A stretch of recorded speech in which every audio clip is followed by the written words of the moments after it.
खास स्वागत है। आज के वीडियो लेक्चर में हम डिटेल में स्टडी करेंगे डेंगू फीवर के ट्रीटमेंट के बारे में।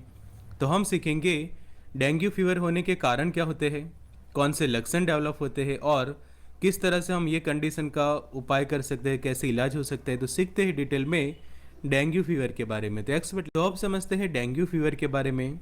तो डेंगू फीवर ऐसी बीमारी है कि जो डेंगू वायरस के कारण होती है, और ये स्पेशली वायरस जो है वो आपके बॉडी के अंदर फैलता कैसे है, तो मॉस्किटो के जो बाइट से, कि जो मच्छर के काटने से फैलने वाली ये बीमारी है। और मॉस्किटो के अंदर भी हम देखें तो जो फीमेल एडिस इजिप्टी करके जो स्पीसीज आती है मच्छर की, उसके काटने से स्पेशली ये डेंगू फीवर होता है।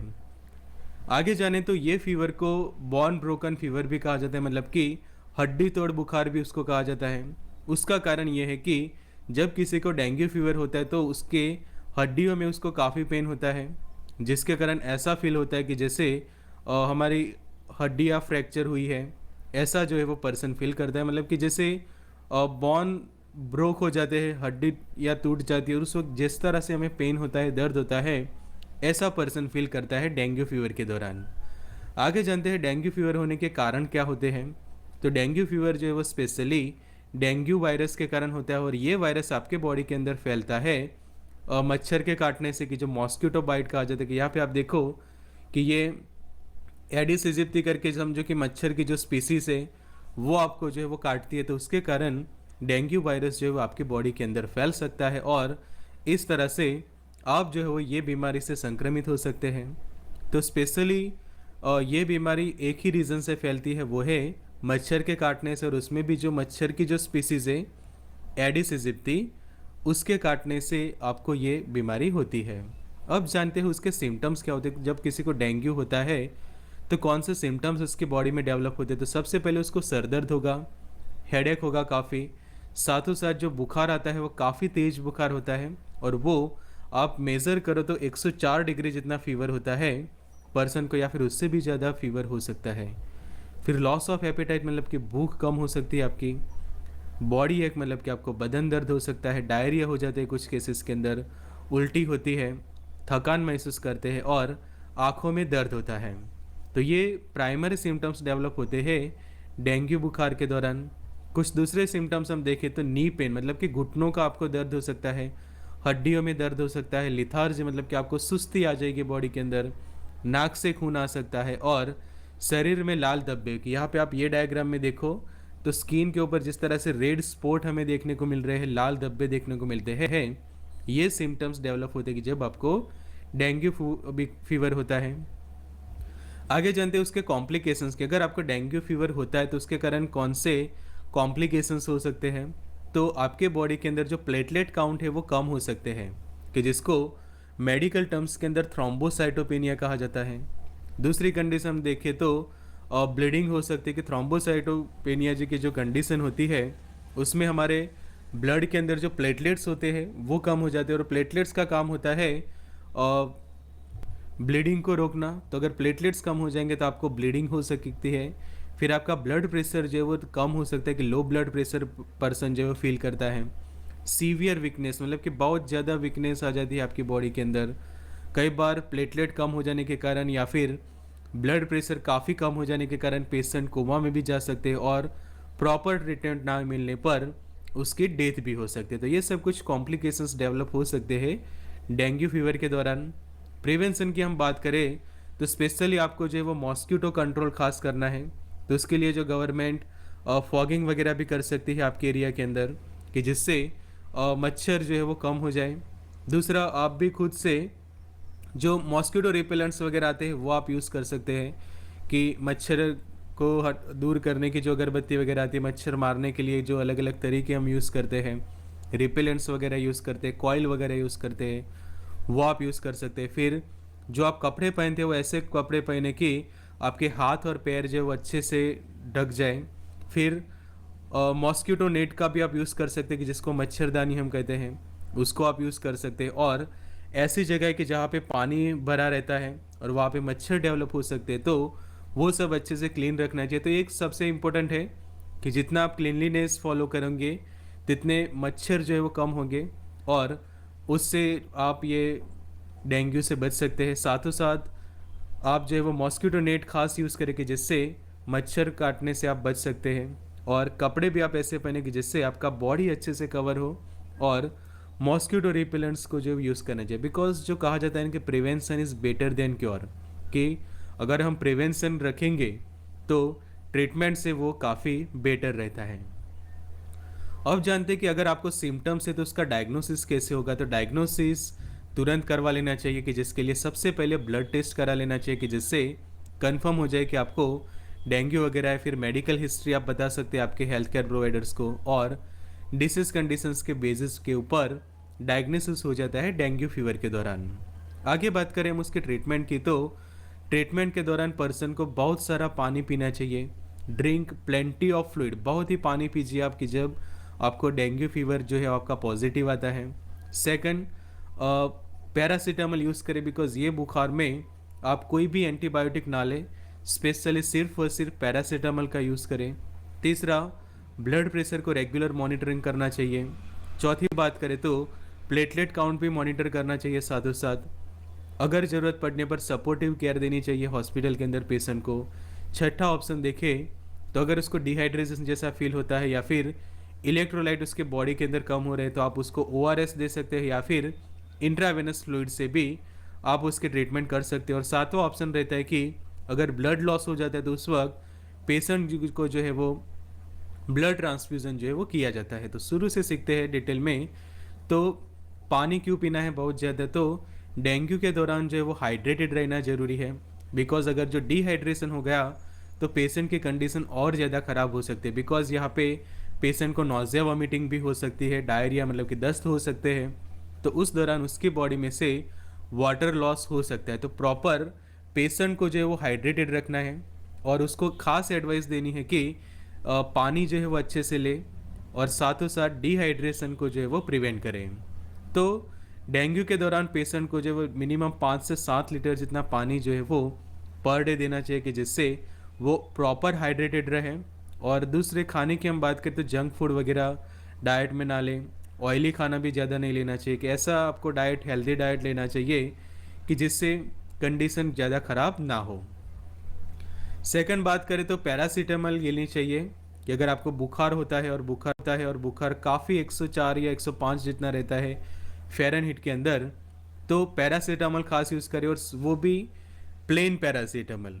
कैसा नहीं कि उसके साथ कॉम्बिनेशन में डाइक्लोफेनेक हो या फिर एसिक्लोफेनेक हो या फिर सेराटियोपेप्टिडेज हो, कोई भी कॉम्बिनेशन वाली पैरासीटामोल यूज़ नहीं करनी है।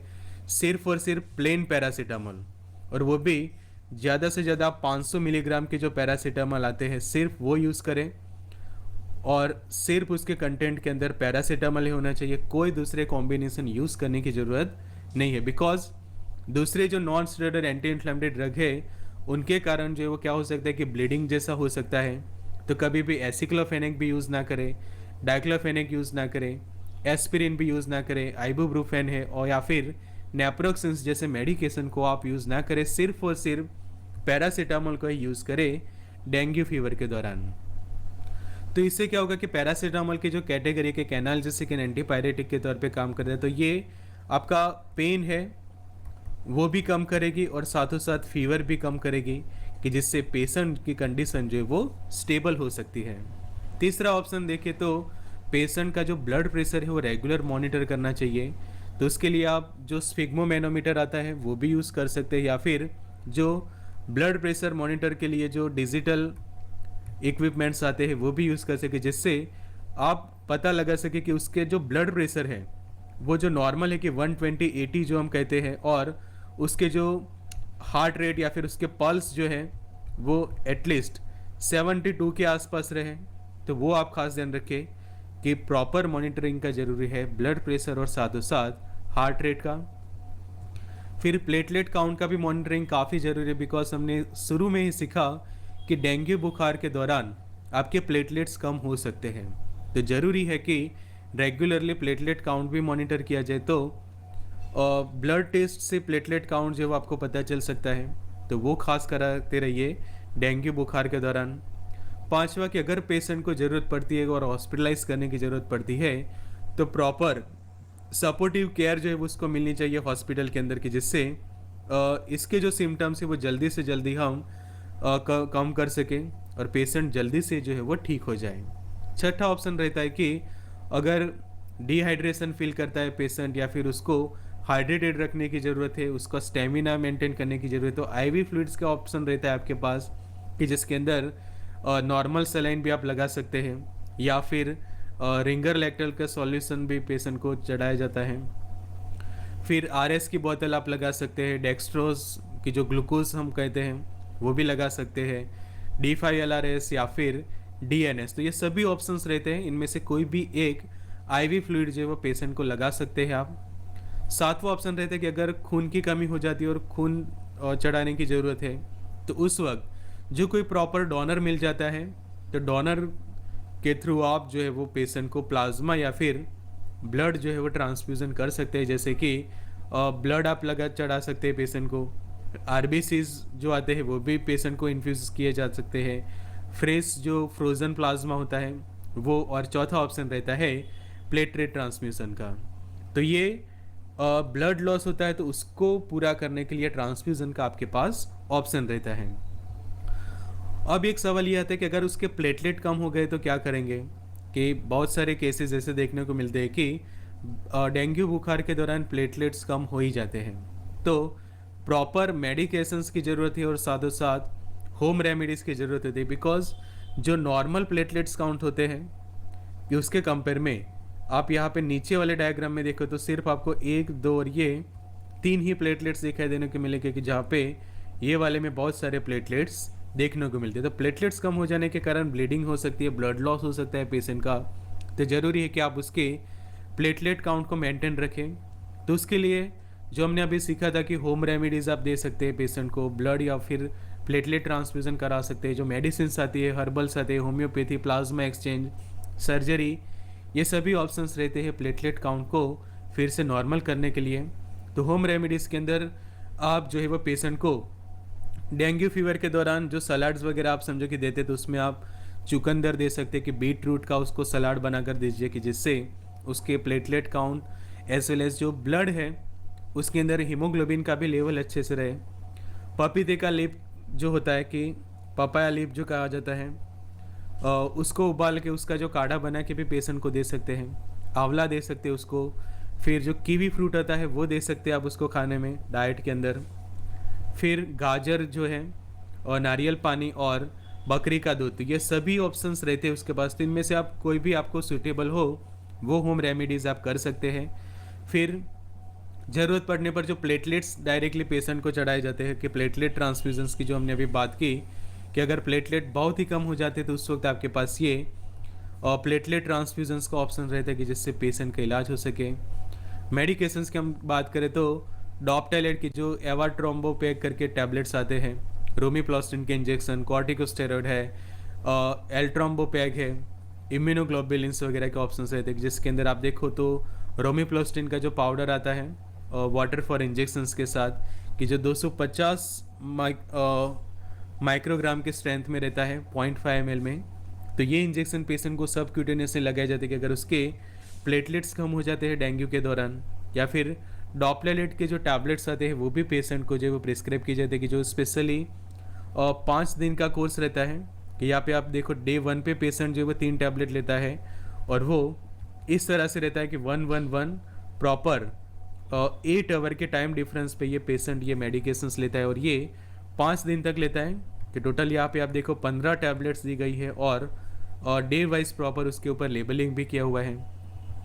तीसरा हम देखें तो रेवोलेट करके जो 50 मिलीग्राम के टैबलेट आते हैं, कि जो नोवार्टिस डिज़ाइन करते हैं, उसका सॉल्ट कंपोजिशन है एल्ट्रोम्बोपैग, तो वो टैबलेट भी प्रिस्क्राइब किया जा सकते हैं। या फिर इंट्रामस्कुलर इंजेक्शन जो आता है और रॉकलॉन का 150 माइक्रोग्राम का, जिसके अंदर एंटी-डी इम्यूनोग्लोबुलिन है, तो वो भी पेशेंट को जो है वो इंट्रामस्कुलर इंजेक्शंस के लगाया जा सकता है। फिर स्टेरॉइड्स का ऑप्शन रहता है कॉर्टिकोस्टेरॉइड्स के अंदर, कि जो डेक्सामिथासोन है या फिर बेटनसोल, बीटामिथासोन आप यूज़ कर सकते हैं।